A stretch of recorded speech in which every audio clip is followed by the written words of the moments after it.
নমস্কার বন্ধুরা, গল্পের আসরে আপনাদের সবাইকে স্বাগত। আজ আবার উপস্থিত হয়েছি সেই সময়ের পরবর্তী পর্ব নিয়ে। রানী রাসমণির জেদ শেষ পর্যন্ত রক্ষিত হয়েছে। এক শ্রেণীর ব্রাহ্মণের বিরোধিতা সত্ত্বেও তিনি দক্ষিণেশ্বরে মন্দির প্রতিষ্ঠা করেছেন মহা সমারোহে। সমারোহ মানে কি, তেমনটি আর কেউ কখনো দেখেনি। বাংলায় ধনী ব্যবসায়ী ও জমিদার তো কম নেই, কিন্তু আর কেউ এত বৃহৎ দেবালয়ের প্রতিষ্ঠাও করেননি। এরকম বিপুল উৎসবের আয়োজনও কেউ করতে পারেননি।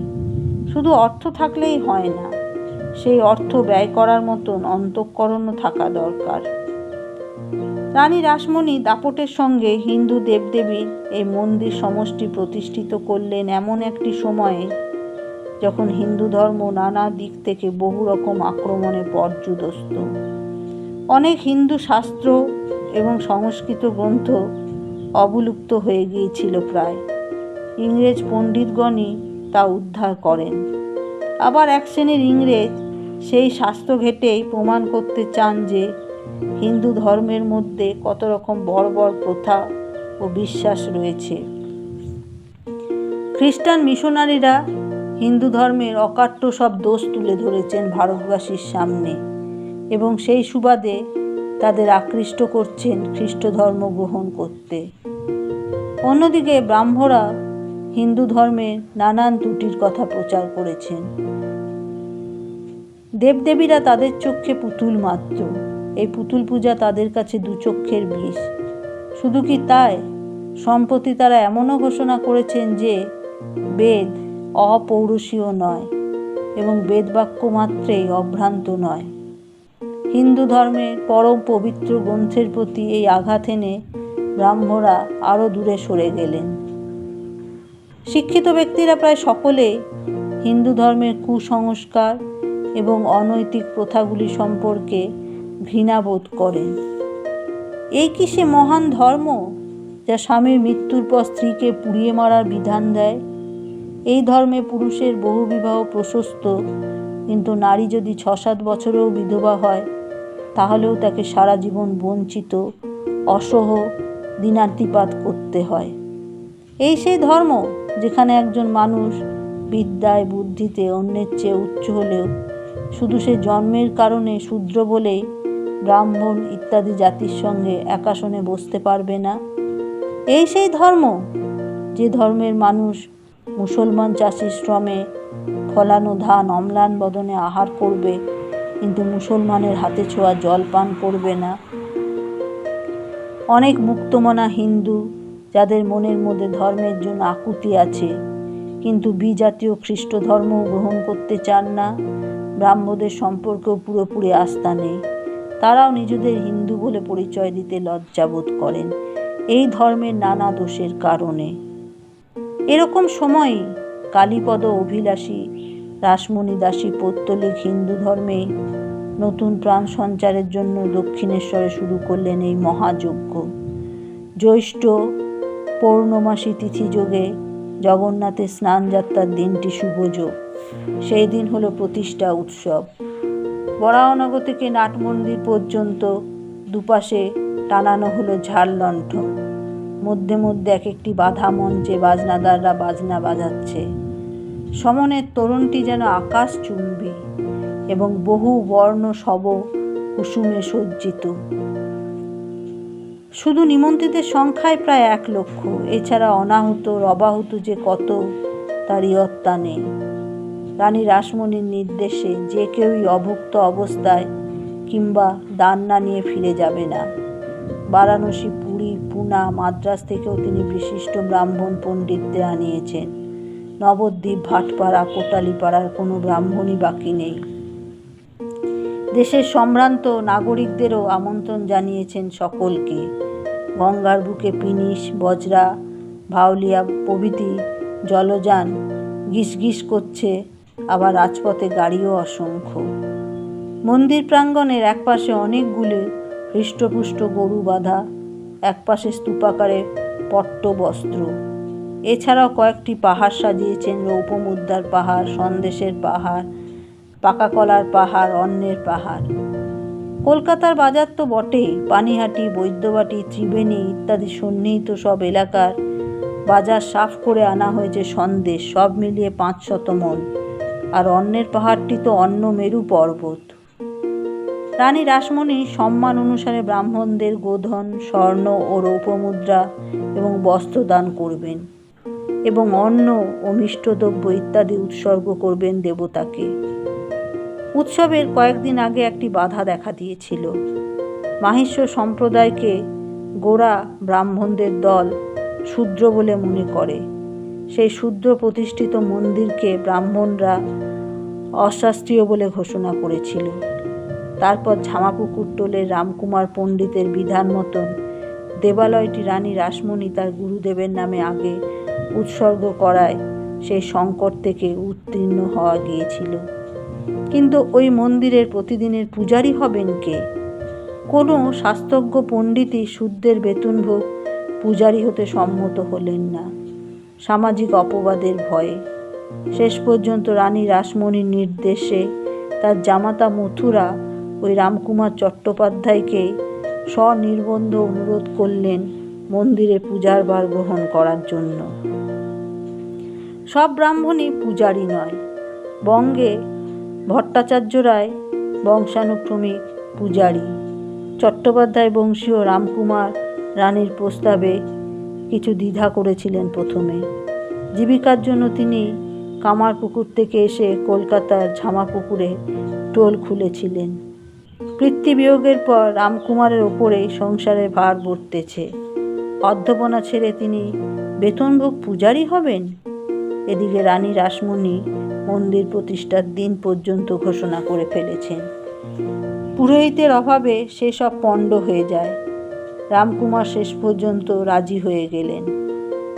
নিয়তি নির্বন্ধে রামকুমারী হলেন মন্দির প্রতিষ্ঠাতার দিন হোতা। সঙ্গে তার ছোট ভাই গদাধর, তার বয়স এখন 19। গদাধর বড় লাজুক প্রকৃতির। গ্রাম থেকে এসে এখনও সে এখানকার লোকজনদের সাথে ঠিক মতন মিশতে পারে না। বারাণসীর পট্টবস্ত্র পরে রামকুমার পূজায় নিয়ত। একপাশে হাত জোর করে চক্ষু মুদে বসে আছেন রানী রাসমণি, তার মুখখানি ভক্তি ও তৃপ্তির ভাবে বিভোর। অন্যদিকে বসে আছে যুবক গদাধর। মানুষের ভিড়ে হারিয়ে যাবার ভয়ে সে জ্যেষ্ঠ ভ্রাতার পাশ ছাড়েনি একবারও। তার 2 চোখ বিস্ময়ে আবিষ্ট। এত মানুষ, এত দ্রব্য, আর নবরত্নের মন্দিরটি যেন একটি পর্বত। গদাধরের এক ভাগ্নেয় হৃদয়ও এসেছে সঙ্গে। সে বয়ঃকনিষ্ঠ হলেও গদাধরের চেয়ে অনেক চটপটে। সে ঘোরাঘুরি করছে চতুর্দিকে। জানবাজারের মার পরিবারের সঙ্গে জোড়াসাঁকোর সিংহ পরিবারের সম্পর্ক অনেক দিনের। তাই সিংহ পরিবারকে রাসমণি বিশেষভাবে আমন্ত্রণ জানিয়েছেন দক্ষিণেশ্বরে উৎসবে যোগদান করার জন্য। নিমন্ত্রণ রক্ষা করতে হবে নবীন কুমারকে। তবে সে একা আসেনি, জননী বিম্ববতীকেও সঙ্গে এনেছে। বিম্ববতী গৃহ থেকে নির্গত হতেই চান না।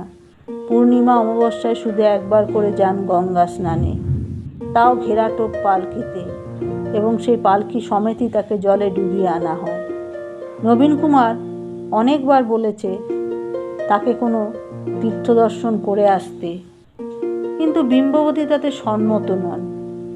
পুত্রমুখ দর্শন না করে তিনি একদিনও থাকতে পারবেন না। নবীন কুমার বলে, মা, আমি যখন মহাল পরিদর্শন করতে যাব তখন তুমি কি করবে? তুমিও কি আমার সঙ্গে সঙ্গে বজরায় ঘুরবে? বিম্ববতী উত্তর দেন, তোর বাবা মহাল দেখতে গিয়ে কাজ নেই, সেজন্য অনেক লোক আছে। নবীন কুমার বলে, আমার ঠিক বয়সটা হোক না, তখন দেখো চরকির মতন ঘুরবো।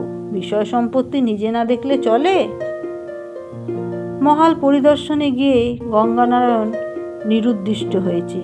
সে কথা ভেবে বিম্ববতীর এখনও বুক কাঁপে। তিনি ওইসব কথা শুনে নবীন কুমারের হাত চেপে ধরে ব্যাকুলভাবে বলেন, না না, তুই কখনো মহালে যাবি না।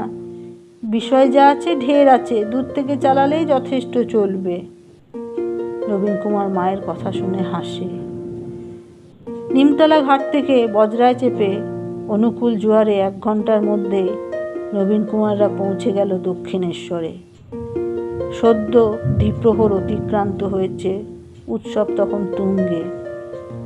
জননীকে নিজের হাতে ধরে নবীন কুমার তীরে নামালো। বিম্ববতীর মুখ ঘোমটায় ঢাকা।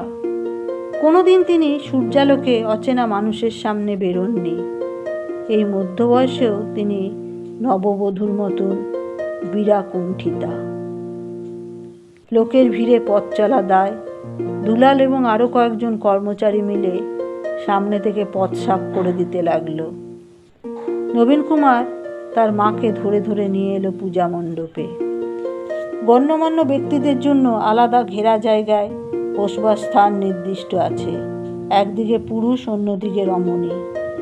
নবীন কুমার বিম্ববতীকে একটি গালিচা মোড়া কেদারায় বসিয়ে দিল। সে নিজে বসল না। এক জায়গায় বেশিক্ষণ বসে থাকা মানুষ সে নয়। সে পরে আছে কোঁচানো ধুতি এবং লম্বা হাতার জামা, এবং পরিবারের প্রধান চিহ্ন হিসাবে সে হাতে নিয়েছে একটি ছড়ি। আর কোনো 15 বৎসর বয়স্ক যুবককে ছড়ি লাটে হাতে দেখা যায় না। নবীন কুমার ঘুরে ঘুরে দেখতে লাগলো সব ব্যবস্থা। রাজা মহারাজা থেকে শুরু করে দেশের নামকরা ব্যক্তিরা প্রায় সবাই এসেছেন। নবীন কুমার খুঁজতে লাগলো একজনকে। তিনি আসেননি। তিনি নবীন কুমারের গুরু ঈশ্বরচন্দ্র বিদ্যাসাগর। সংস্কৃত কলেজের পণ্ডিতেরা প্রায় সকলেই উপস্থিত। তারা রানী রাসমণির অর্থ বস্ত্র দান গ্রহণ করছেন। শুধু অনুপস্থিত তাদের অধ্যক্ষ। নবীন কুমার ভাবল, তিনি আসেননি কেন? তিনি কোনো জায়গা থেকে দান গ্রহণ করেন না বলে? কিংবা ঈশ্বরচন্দ্রকে বোধ হয় অনেকে আজকাল ব্রাহ্মণ বলে মনেই করেন না। তিনি নাকি সন্ধ্যাহ্নিক করেন না। কোনো ঠাকুর দেবতার পুজো করতেও কেউ কখনো দেখেনি তাকে। একই ধরনের ব্রাহ্মণ। তাছাড়া তিনি এখন বিধবা বিবাহের ব্যাপারে মহাব্যস্ত।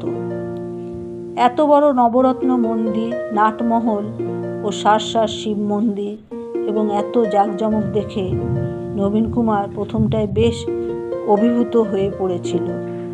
কিন্তু ঈশ্বরচন্দ্র আসেননি দেখে নবীন কুমারও খানিকটা ভক্তি কমে গেল। দেবেন্দ্রনাথ ঠাকুরকেও দেখতে পেল না নবীন কুমার। ব্রাহ্মরা সদল বলে এই অনুষ্ঠান বর্জন করেছে। ইয়ং বেঙ্গলের দলও যে আসবে না তা যেন জানাই ছিল। তবু তাদের 2-1জনকে সেখানে দেখে নবীন কুমার চমৎকৃত হলো। সাহেবী ভাবাপন্ন ইয়ং বেঙ্গল দলেরও কয়েকজনের মধ্যে ভক্তিভাব দেখা দিচ্ছে তাহলে। সন্ধ্যা হতে না হতে জ্বলে উঠল রোশনায়। উৎসব এখনো অনেক রাত পর্যন্ত চলবে। নবীন কুমারের আরও কিছুক্ষণ থাকার ইচ্ছে ছিল। গঙ্গা তীরের এই স্থানটি বড় মনোরম। লোকের ভিড় থেকে সরে গিয়ে সেখানে গাছপালার ঝোপ জঙ্গল, সেখানে বসে থাকতে বেশ ভালো লাগছিল তার। কিন্তু বিম্ববতী উতলা হয়ে পড়েছেন। তিনি বারবার দাসী মারফত খবর পাঠাচ্ছেন নবীন কুমারের কাছে। বিম্ববতীর হাত ধরে নবীন কুমার নিয়ে এলো ঘাটের কাছে। বজরায় উঠতে গিয়ে হঠাৎ তার একটা কথা মনে পড়ে গেল। এতগুলো মন্দিরের কোনো বিগ্রহকেই সে প্রণাম জানায়নি। একবার তার ইচ্ছে হলো ছুটে গিয়ে প্রণাম করে আসে। তারপর আবার ভাবলো, থাক, দূর থেকে প্রণাম জানালেও তো হয়। সে তখনও তার জননীর হাত ধরে থমকে আছে। বিম্ববতী জিজ্ঞেস করলেন, কি হলো? নবীন কুমার বলল, কিছু না। তারপর সে বজরায় উঠে পড়ল এবং দূর থেকেও প্রণাম জানালো না। দক্ষিণেশ্বর মন্দির প্রতিষ্ঠা উপলক্ষে রানী রাসমণির দাক্ষিণ্য, মহানুভবতা এবং হিন্দু ধর্মের প্রতি অবিচল নিষ্ঠাকে ধন্য ধন্য করা হলো দেশীয় সংবাদপত্রগুলিতে।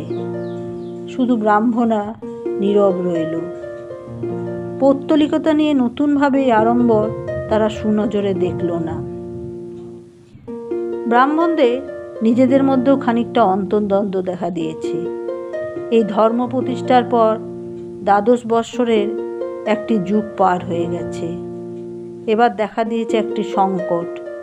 দেবেন্দ্রনাথ চেয়েছিলেন নিষ্কলুষ ধর্ম সাধনা এবং পরম ব্রহ্মের সঙ্গে একাত্মতা অনুভব করতে এবং পৌত্তলিকতা ও নানা রকম কুসংস্কার বর্জন করে হিন্দু ধর্মেরই একটি পরিশুদ্ধ রূপ দিতে।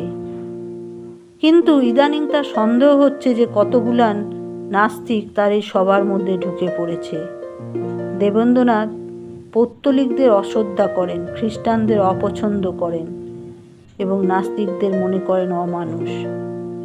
তত্ত্ববোধিনী পত্রিকায় ব্যয়ভার বহন করেন দেবেন্দ্রনাথ, কিন্তু সেই পত্রিকায় বর্তমানে আধ্যাত্ম তত্ত্বের বদলে শুষ্ক জ্ঞানচর্চারই বেশি পরিচয় দেখা যাচ্ছে।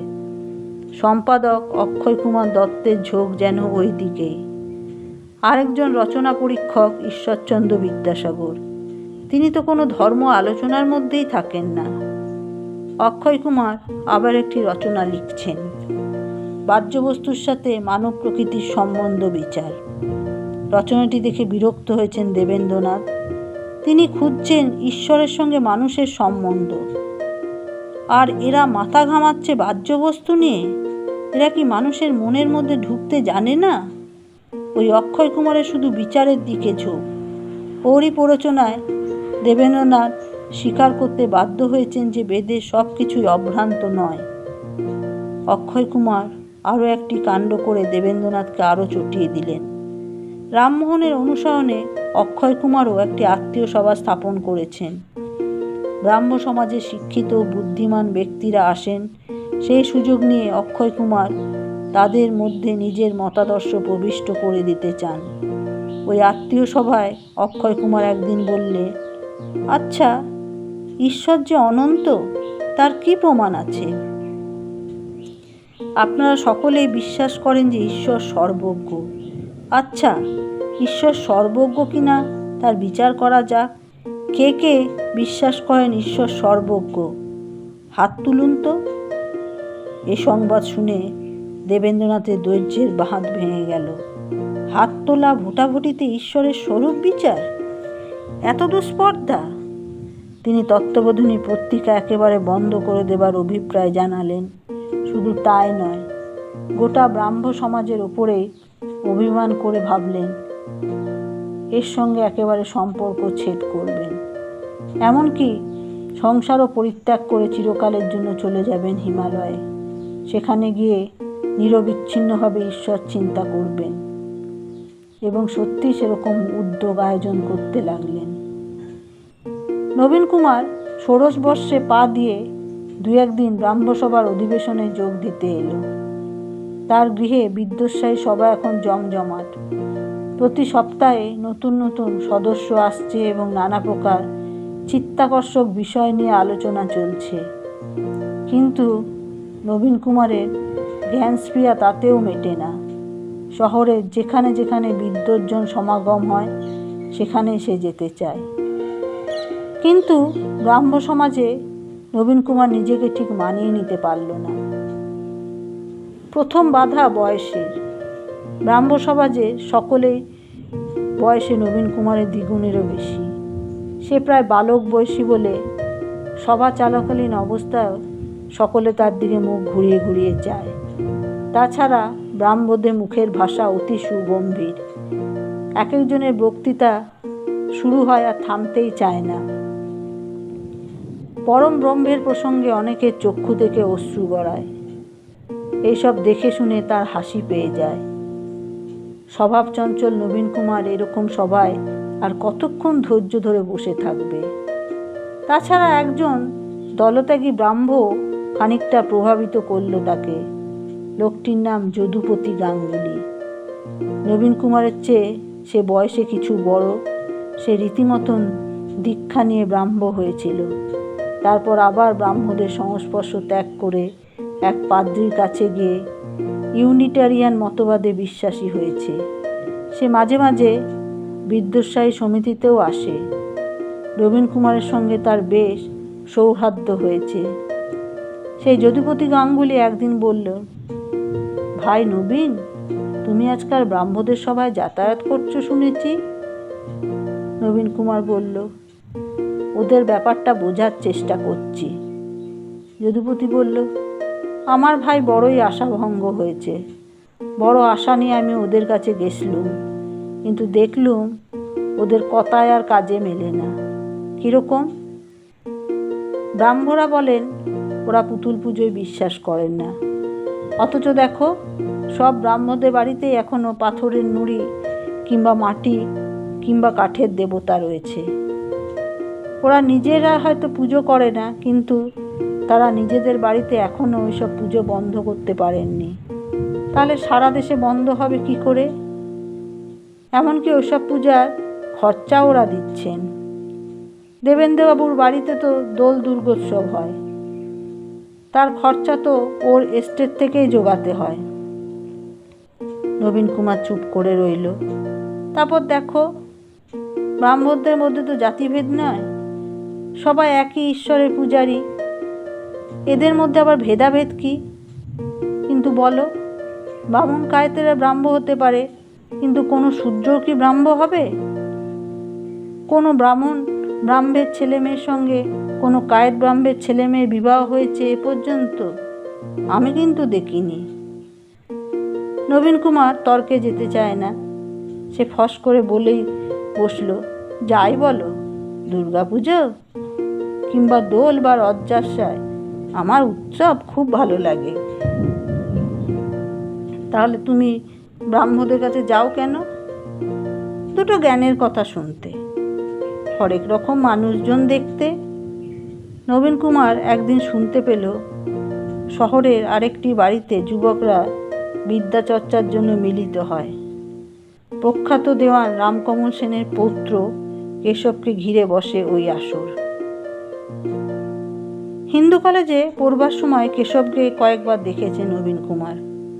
তার চেয়ে বছর দুয়েকের বড়, গম্ভীর, স্বল্পভাষী যুবক, সহজে অন্যদের সঙ্গে কথা বলতে চায় না। এমনকি কেউ কোনো প্রশ্ন করলেও উত্তর দেয় না সহসা। নবীন কুমারের খুব একটা পছন্দ হয়নি কেশবকে। এত কিসের অহংকার? কিছুদিন আগে কেশব সম্পর্কে একটা গুজব শুনে নবীন কুমার একটু খুশি হয়েছিল মনে মনে। কেশব নাকি কলেজের পরীক্ষায় টোকাটুকি করতে গিয়ে ধরা পড়ে ভর্ৎসিত হয়েছে। এই ছেলের আবার অহংকার, হে! যদুপতি নবীন কুমারকে বোঝালো একদিন যে না, কেশব ছেলেটিও মোটেই সাধারণ নয়। সে ভাবুক প্রকৃতির মানুষ। বাল্যকাল থেকেই তার মধ্যে একটা শুদ্ধতার প্রকাশ পেয়েছে। সে পড়াশুনোও করে অগাধ। বন্ধু ও পরিচিত মণ্ডলীতে সে যখন কোনো বিষয়ে কথা বলে, তখন সকলে নিঃশব্দে চিত্তার্পিত হয়ে শুনে। সম্প্রতি কেশব তার বন্ধুদের নিয়ে একটি থিয়েটার করার ব্যাপার নিয়েও মেতেছে। নবীন কুমার একদিন যদুপতির সঙ্গে গেল কলুটোলায় কেশবদের বাড়ির আসরে। এখানকার যুবকরা সকলেই প্রায় তার কাছাকাছি বয়সী। এদের সঙ্গে সখ্য স্থাপনে তার কোনো অসুবিধা হবার কথা নয়। তবু এখানেও কারোর সঙ্গে মনের মিল হলো না নবীন কুমারের। কেশব বক্তৃতা দেয় ইংরেজি ভাষায়, এমনকি বন্ধুদের সঙ্গে কথাবার্তাও বলে ইংরেজিতে। যে নাটকের তারা মহলা দিচ্ছেন তার নাম হ্যামলেট। ইংরেজ গৃহশিক্ষকের কাছে পাঠ নিয়ে নবীন কুমারও ইংরেজি ভাষায় যথেষ্ট দক্ষতা অর্জন করেছে। কিন্তু এমন নির্লজ্জ পরানুকরণ তার পছন্দ হয় না। বাঙালিরা ধর্ম বিষয়ক আলোচনাও করেছে ইংরেজিতে। হায়, নবীন কুমার সেখানেও যাওয়া বন্ধ করে দিল। বন্ধুরা, আজ এই অবধি। পরবর্তী পর্ব নিয়ে খুব শীঘ্রই উপস্থিত হব। যদি আপনাদের ভালো লেগে থাকে তাহলে দয়া করে লাইক ও শেয়ার করবেন, আর যারা নতুন তারা সাবস্ক্রাইব করবেন। ধন্যবাদ।